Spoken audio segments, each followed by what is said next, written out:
Josephus. We're going to finish. We're basically finished with Daniel unless there's some questions. But I promised to give you out of Josephus some vetting of what we talked about the other day or last week. And so I'm going to be. Let me get my actual place. I'm going to be in Josephus, and this is coming from William Winston's version or translation of Josephus, The Complete Works. And I'm going to be in the Book of Wars, Book 2, point 14.2, just in case you take a note on this. Book 2, right? Book 2, Okay, it's 2.14.2. Okay, 2. I got 2.14.2. All right. So there was a Roman procurator of Judea, and it was Gessius Florus, and he reigned and ruled in Judea from AD 64 to AD 66. And I want to read a portion out of Josephus, starting at 2.14.2. And it says, although such was the character of Albinus, yet did Gessius Florus, who succeeded him, demonstrate him to have been a most excellent person upon the comparison. In other words, Gessius Florus was even worse. He was horrible. And then it says, for the former did the greatest part in his rogueries in private and with a sort of dissimulation, but Gessius did his unjust actions to the harm of the nation after a pompous matter. Now, as we go on, I'm going to go to, I'll give you the verse. We're going to go to section 4, 214.4. And it's actually broken down into a verse as 284, if you want to get actually nitty-gritty on it. Now notice it says, and now at this time it happened that the Grecians of Caesarea had been too hard for the Jews, and had obtained of Nero the government of the city, and had brought the judicial determination, quote, at the time the war, at the same time began the war in the 12th year of the reign of Nero. Oh, I have to highlight that. Okay, Nero reigned from AD 54 to AD 68, and in the 12th year was AD 66. Okay? Oh, wow. AD 66. All right, so this sets up this time of Gessius Florus. Okay? So I promised I would give you the abomination of desolation being set up, and when the sacrifice was taken away out of Daniel 12. Remember that? Okay. So we're going to Josephus, the Book of Wars, second book, chapter 17, and I'm going to read section 2, and it's actually verse 408.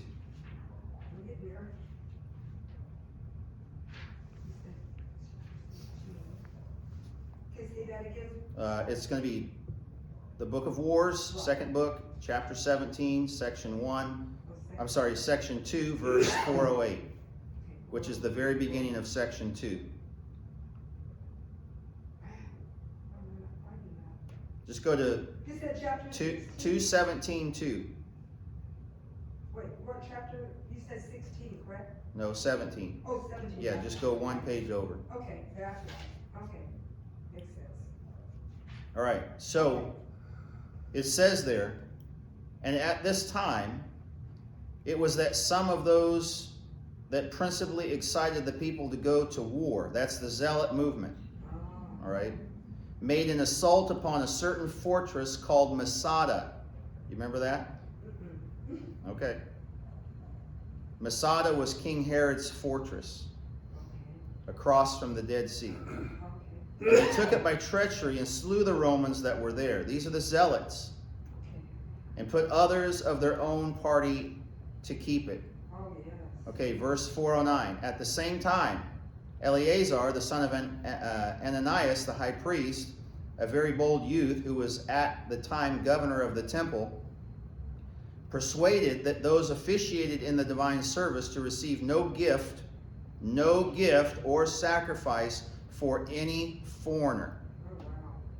You see that? And this was the true beginning of our war with the Romans, for they rejected the sacrifice of Caesar on this account. All right.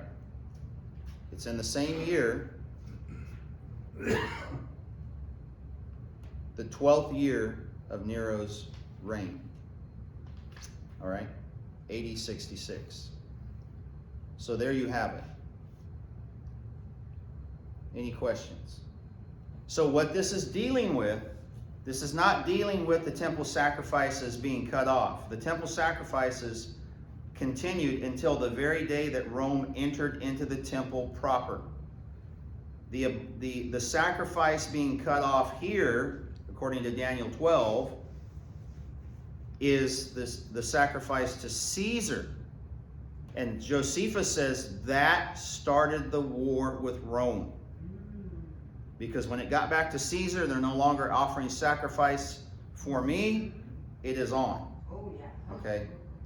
So this was the Zealot movement provoking war with Rome in AD 66. This is when it started. Okay, any other questions on this? That's heavy. This is very important to understanding Daniel. This is when the sacrifice ceased. It's not the animal sacrifices under the law. It's the sacrifice to Caesar being cut off by the Zealots in AD 66. And that's when the war with Rome began, because that lit Caesar's fuse. All right. Any other thoughts on that? Okay, so any other questions on Daniel 12? I want to get back into Revelation 21. Can you just clarify, you had talked about the zealot and high priest being the man of sin, Yes. and how does that fit in with this sacrifice? Because the Zealots wanted war with Rome from the very beginning. They wanted to kick Rome out. So what they did is there were three factions in the city.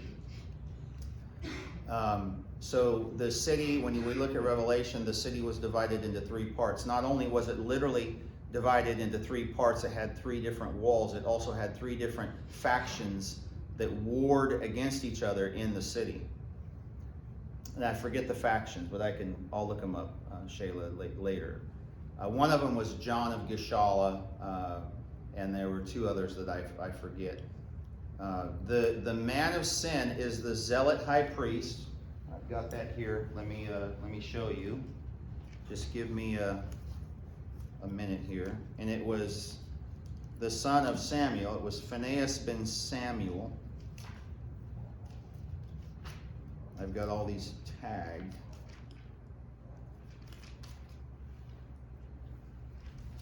Hold on. Let me go back here.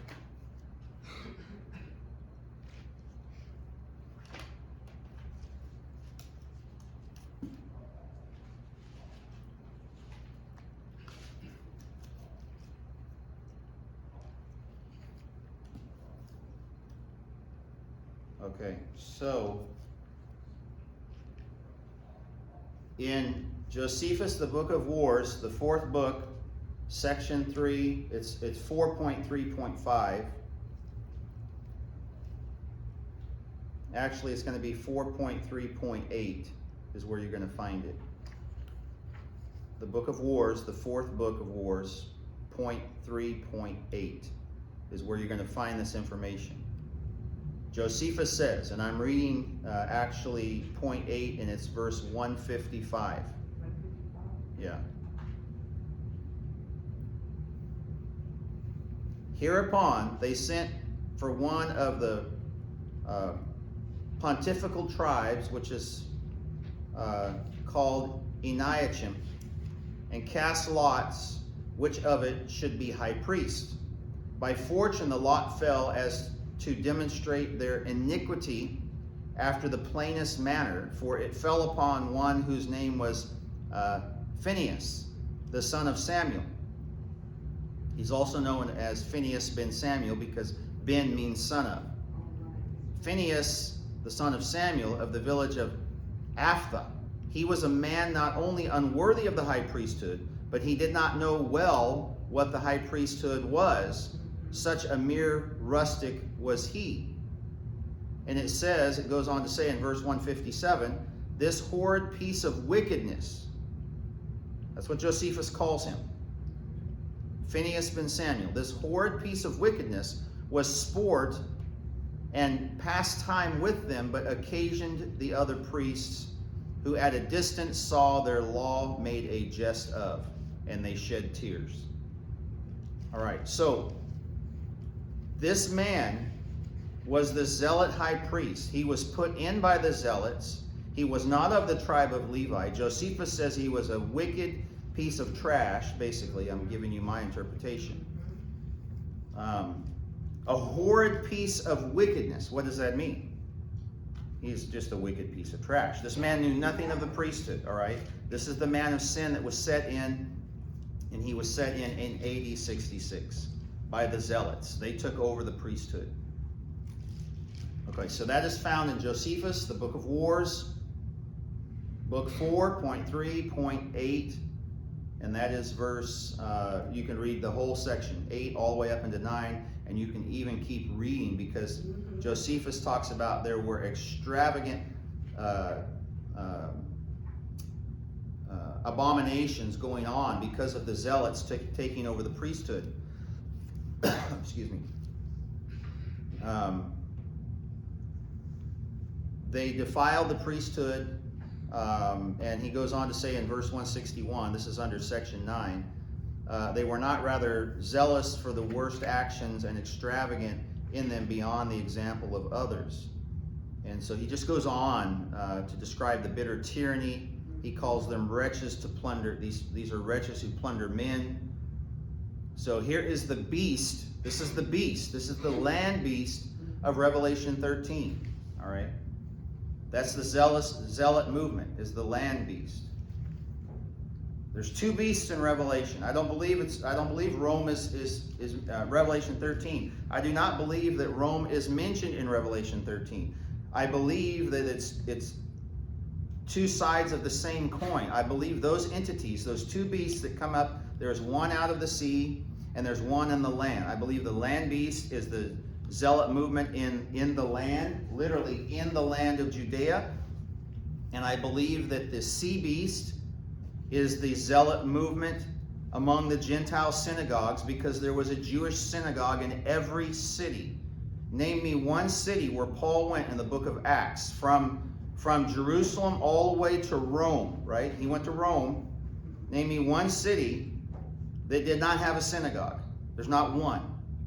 I've studied my way through the book of Acts many, many times. There's not one city that Paul went to that did not have a Jewish synagogue. That was the Jewish diaspora. And I think, this is my opinion. You don't have to believe what I believe, but I'm going to give you my opinion, and I believe it's based upon sufficient education. I'm not saying I'm always right, because I'm not. But I believe that Revelation 13 deals with the land beast of Judaism in the land, and I believe it deals with the sea beast.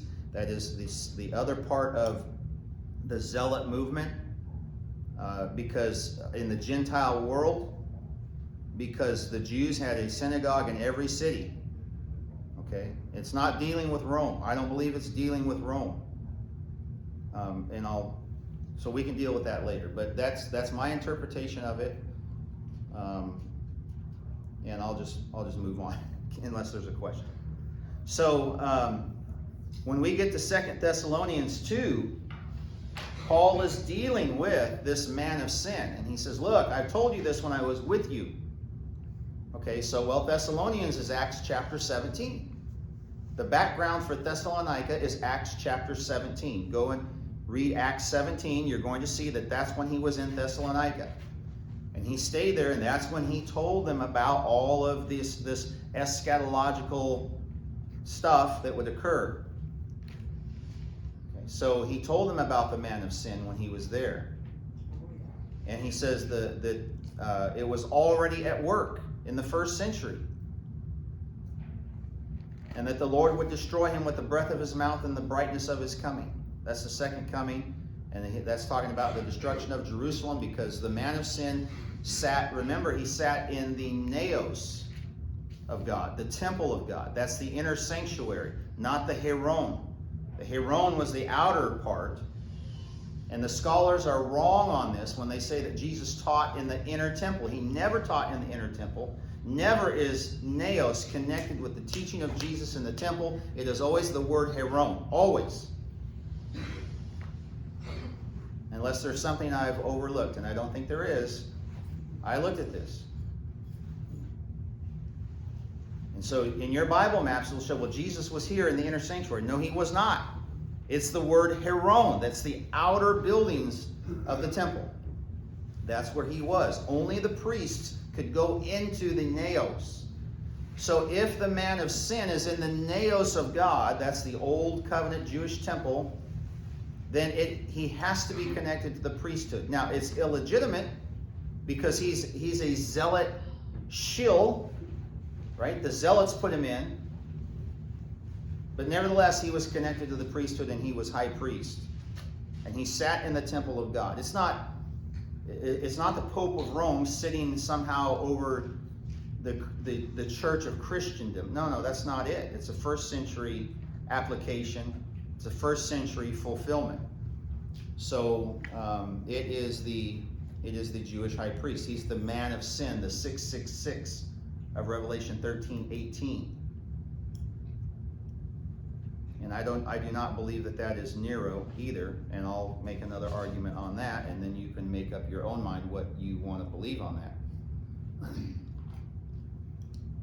And the reason I say that is because to get Nero Caesar out of 666, you can, but you have to add a letter. And as a matter of fact, Hebrew gematria didn't develop until the 2nd century. Did you know that? Does everyone know what Hebrew gematria is? Okay, it's the affiliation of ideas and thoughts and getting from the text the name out of numbers, getting names out of numbers. It's Hebrew gematria. That didn't develop until the 2nd century. So the church would have never tried to take Nero Caesar. I've seen it, and it's a good argument until you find this out. You take Nero Caesar, and I've got it in one of my, I'll hand it out to you next week.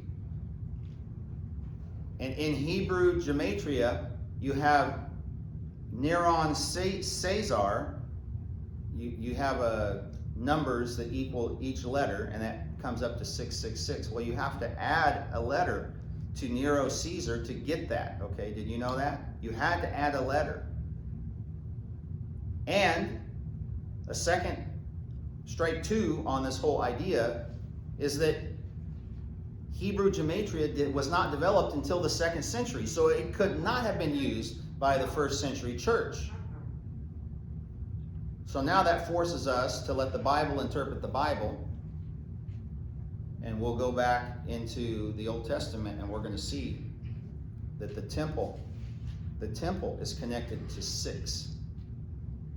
And multiples of 6. 666, and 666. Did you know that? 6 is a temple number. And every Jew would have known that. So this 666 man is the man of the temple. He's the man of the naos. It's not Nero Caesar, folks. It is not. It is not. And I know, I believe it was Nero Caesar even as a full preterist up until about probably 4 years ago. And I'm like, no, it can't be. It can't be. When I learned that Hebrew gematria was not developed until the 2nd century, that destroyed the entire paradigm of 666 being Nero Caesar. And you have to add a letter, right? Just remember that. You have to add a letter to get 666 out of Nero Caesar. Okay, so, nevertheless, although I could be wrong, all right? I could be wrong. chapter 22 of Revelation. I want to look at this. Now, I gave you a homework assignment, and this has been about a month ago, to read Ezekiel 47, right?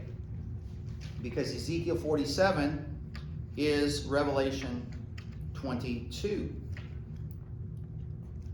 So if you haven't done that, you can do that later today. I would suggest that you do that. So we have Ezekiel 47, the first 12 verses, where Ezekiel has a vision of the Messianic temple, and he has a vision of this river flowing out from underneath the throne of God and out into, I believe it was to the east, into the Gentile world. So here, verse 1, it says, he showed me a pure river of water of life. This is Ezekiel's river. Ezekiel 47, verses 1 through 12 is going to explain that river. So Ezekiel had a vision. The river flows out from the throne of God. And as he gets into the river, it's up to his ankles. And he goes out some more, and now it's up to his knees. He goes out some more, it's up to his waist. He goes out some more, it's up to his chest. He goes out some more, now it's a great river flowing that no man can cross. And it's going to sweep you away. All right. This is a depiction, a messianic depiction of salvation going from the New Jerusalem out to the rest of the Gentile world. Jesus is the waters of life, right? Isn't he not? The water of life? All right. So now when we get to Revelation 22, it says, he showed me a pure river of the water of life. And remember, this is a word picture. None of this is literal. This is expressed by signs and symbols. Let's go back to Revelation chapter 1. So I'm using the New King James.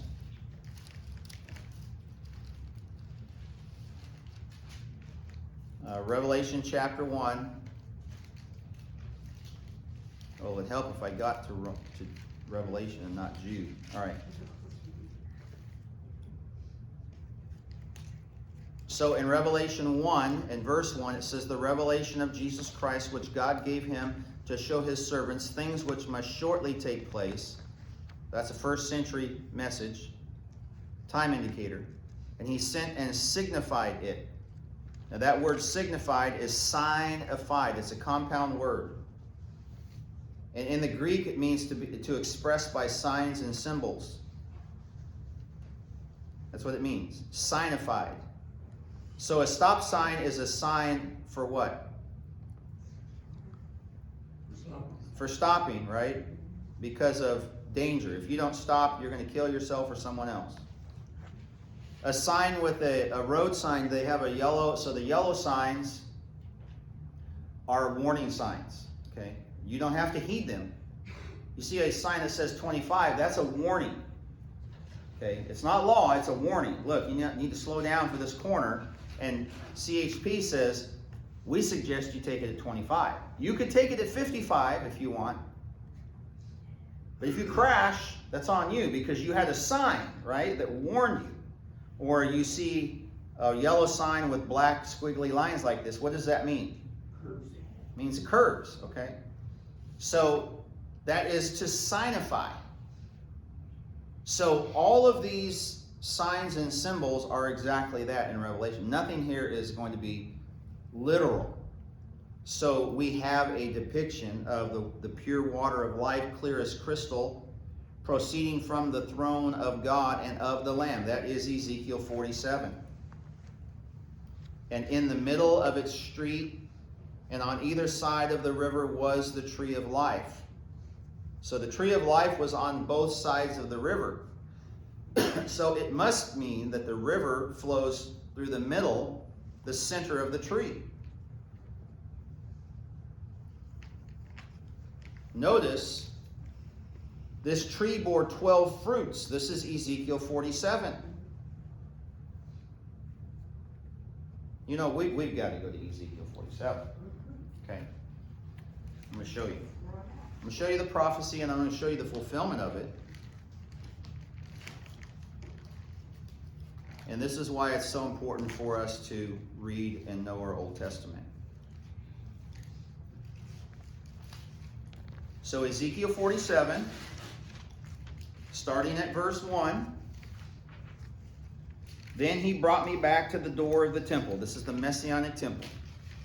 And there was water flowing from underneath the threshold of the temple toward the east. Now the east was Edom. It was on the outside of the land where the Gentiles dwelt. It says, for the front of the temple faced east, and the water was flowing from under the right side of the temple, south of the altar. And he brought me, verse 2, he brought me out by way of the north gate and led me around on the outside of the outer gateway that faces east, and there was water running out on the right side. Verse 3, and when the man went out of the east with the line in his hand, he measured 1,000 cubits, and he brought me through the waters, and the waters came up to my ankles.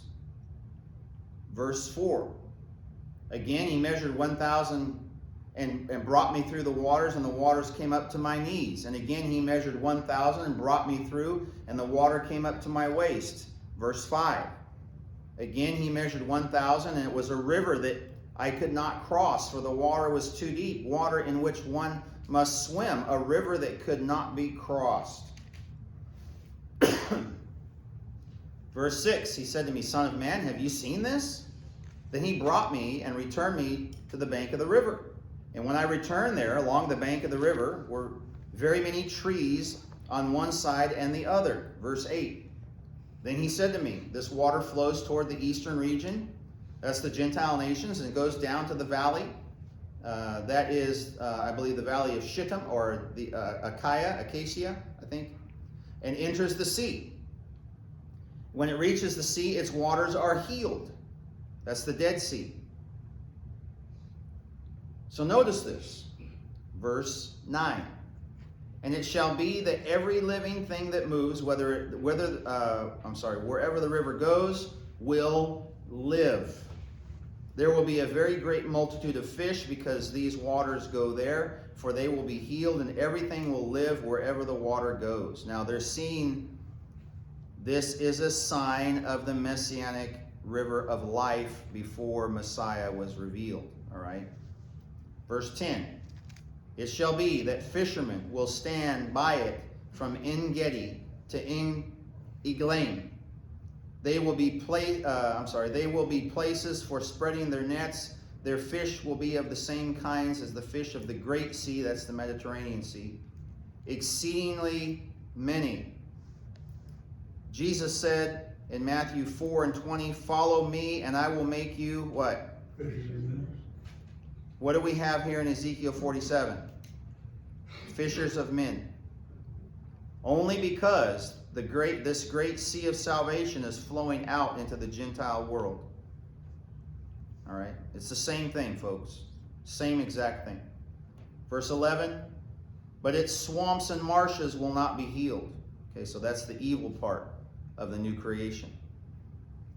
It will be given over to salt. And along the bank of the river on this side and that will grow all kinds of trees used for food. Their leaves will not wither and their fruit will not fail. They will bear fruit every month. Keep that in mind. They'll bear fruit every month because their water flows from the sanctuary. Their fruit will be food and their leaves for medicine. Go back to Revelation 22. Now let's read this again. Revelation 22:1.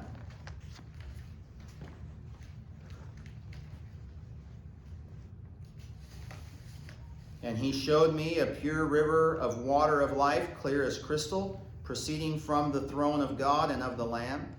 And in the midst of its streets, on either side of the river, was the tree of life, which bore 12 fruits. Does that sound familiar? Yes, it does. And then he says, each tree yielding its fruit every month. That's exactly what Ezekiel said. Now watch. The leaves of the tree were for the healings of the nation. Well, Ezekiel said it's for medicine. John says it's for the healing of the nation. What's the difference between healing and medicine? There's no difference. It's the same thing. It's exactly the same thing. This is Ezekiel 47 being fulfilled. It's fulfilled in Christ and the new creation.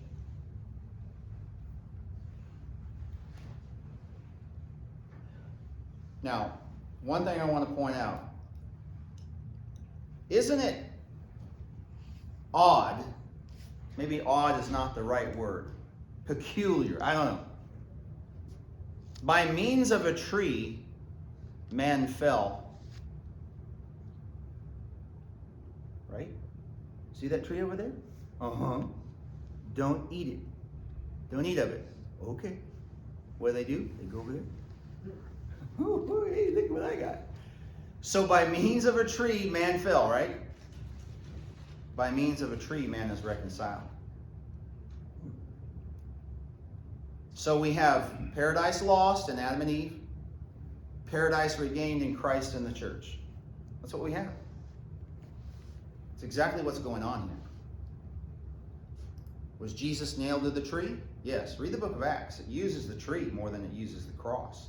He was nailed to the tree. So it's by means of a tree we fell, but by means of a tree we are reconciled. Not only the cross, but also here this tree of life. Jesus is the tree of life. He's the tree of life. And so here we have this word picture. None of this is literal.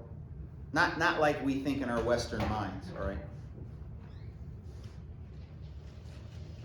Yeah.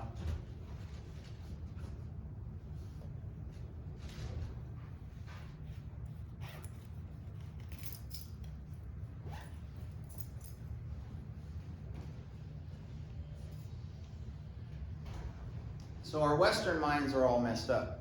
You got to think like a Jew. So we think in these terms. In verse 3, there shall be no more curse. That's the curse under the law. So the law of the garden, Genesis 2:17, is what? You sin, you die.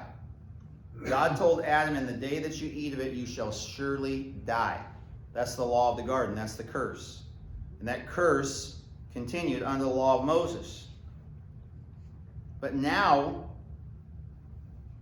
we have the curse being removed by the tree. And by this water, it's all representative of Christ. And notice, there shall be no more curse, but the throne of God and the Lamb shall be in it. And his servants shall serve him, and they shall see his face. Okay, I'm going to slow down here. So, let's go. Stay there in Revelation. But I want us to go to 1 Corinthians 13. I want to show you the face-to-face meeting. This is the clarity of the covenant.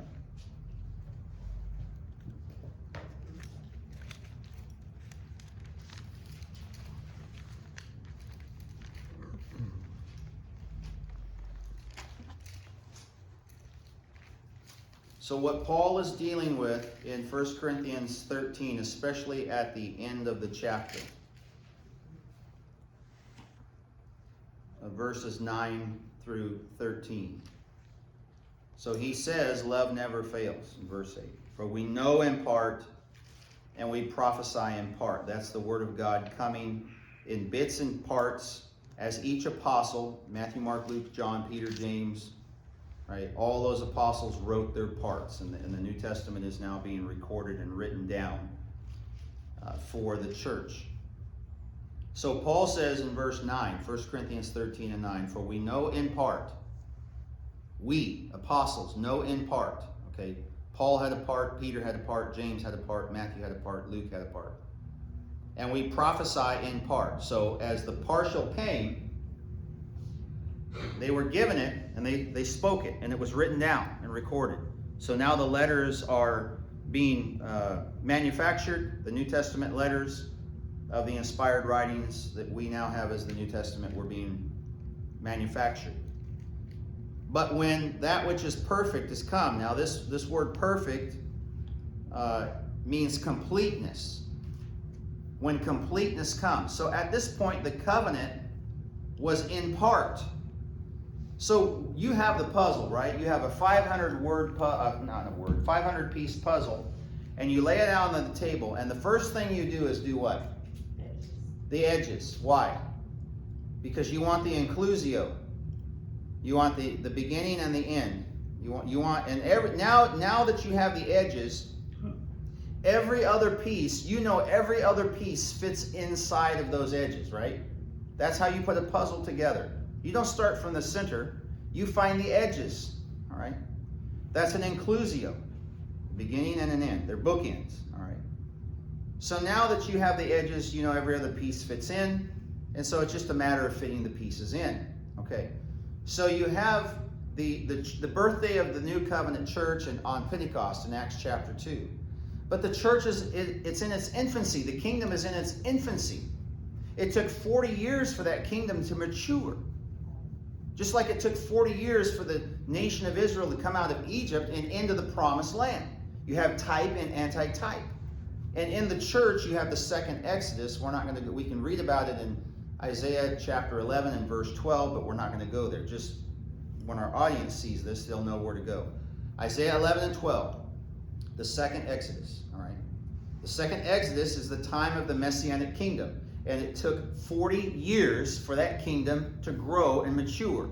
During those 40 years, the kingdom came in parts, in bits and pieces, as each apostle, inspired apostle and prophet, wrote his part of the New Testament. But by the time of the end, vision and prophecy, Daniel 9:24, vision and prophecy is going to be sealed up. So by the time we get to the end of the age, the 40-year period from AD 30 to AD 70, as vision and prophecy is being sealed up, there's no more revelation given. The gifts are no longer operative in the church. All right? They were there for a certain specific reason and a specific period of time, and then they went away. That's exactly what Paul is dealing with here. He's dealing with the spiritual gifts, and he says, but when that which is perfect, that is, the completeness of the covenant, which would include the second coming, the completeness of the covenant has, hold on, I'm turning 2 pages, has come, then that which is in part, that's the miraculous. The miraculous was in part. That which is in part will be done away. So here we have the cessation of the gifts because they're no longer needed. And he says in verse 11, when I was a child, I spoke as a child, I understood as a child, I thought as a child, but when I became a man, I put away childish things. So the idea is the maturity of the kingdom. That's what Paul is getting at here, the maturity of the kingdom. When Paul grew up and became a man, you no longer play with Tonka trucks. Or, well, you play with bigger ones. But you don't play with the little ones, right? You put away childish things. That's the idea. So the kingdom would mature, that's what Paul's saying. He says in verse 12, for now, that's in AD 58, now we see in a mirror dimly. But then, when the maturity of the kingdom comes at the end of the age, and you put away childish things, then you're going to see face to face. Here's your face-to-face meeting with the Lord.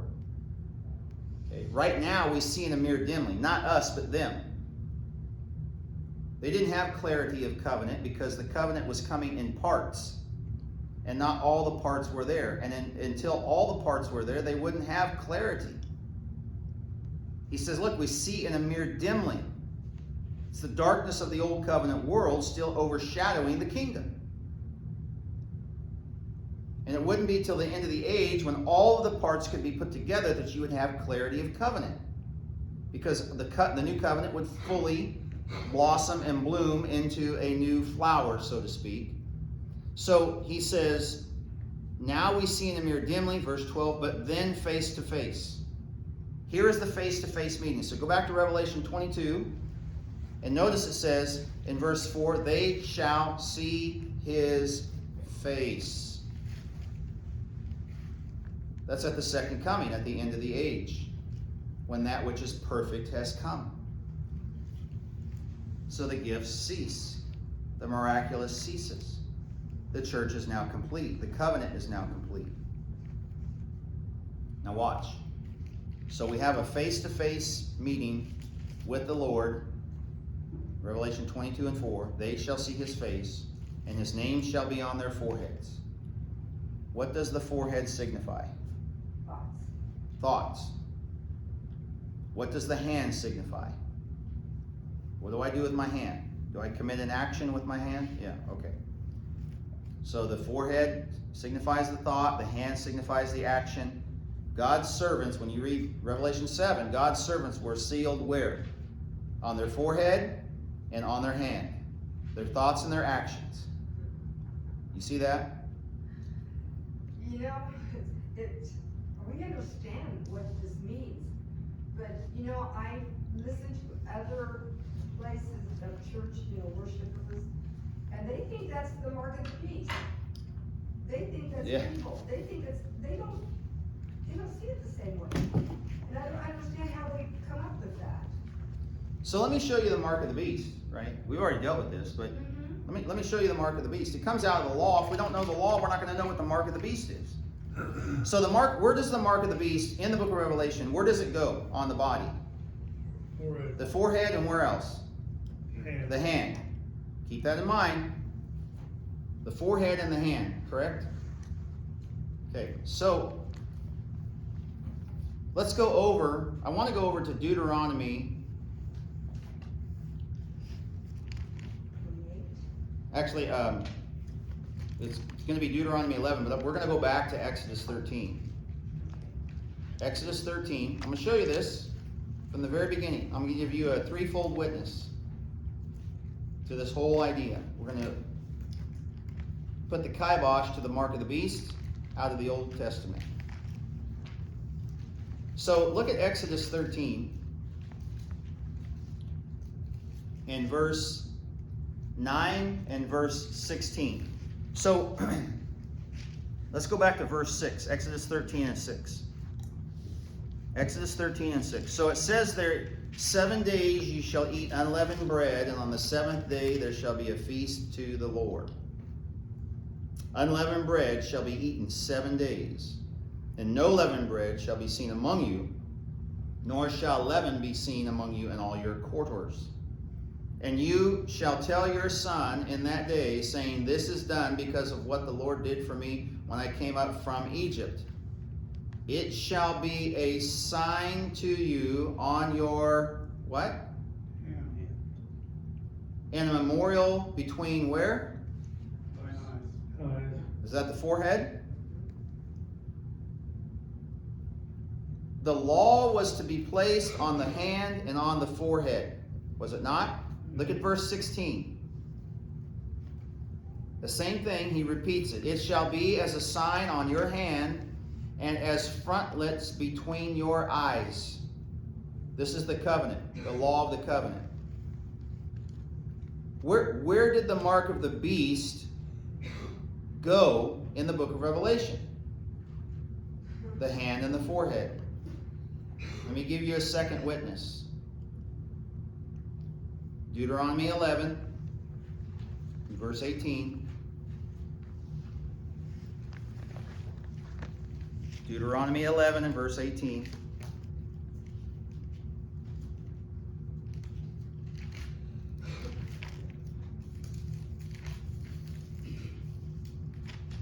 Now, in this chapter, God is saying, look, if you keep my law, you're going to be blessed. If you don't, you're going to be cursed. Look what he says, Deuteronomy 11 and verse 18. Therefore, you shall lay up these words of mine in your heart and in your soul, and bind them as a sign on your, what does it say? Hand. Do you see that? And they shall be as frontlets between your eyes. So where were they to put the law? On their forehead and on their hand. Look at Deuteronomy 6.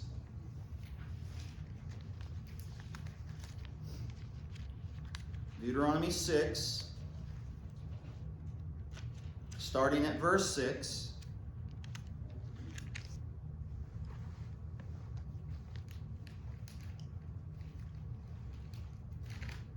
God tells Israel, and these words which I command you today shall be in your heart. You shall teach them diligently to your children, and shall talk of them when you sit in your house, and you shall walk by the way when you lie down and when you rise up. Verse 8. Are we all there? You shall bind them as a sign on your hand, and they shall be as frontlets between your eyes. That's your forehead. Okay. So, what am I getting at? The mark of the beast was placed the same two spots that the law of Judaism was to be placed on the individual. But when you have the covenants changed, can you adhere to two laws? One law has to go away, right? And the other law has to be obeyed. What do you think the Judaizers wanted to do? They wanted to keep the law of Moses, Acts 15.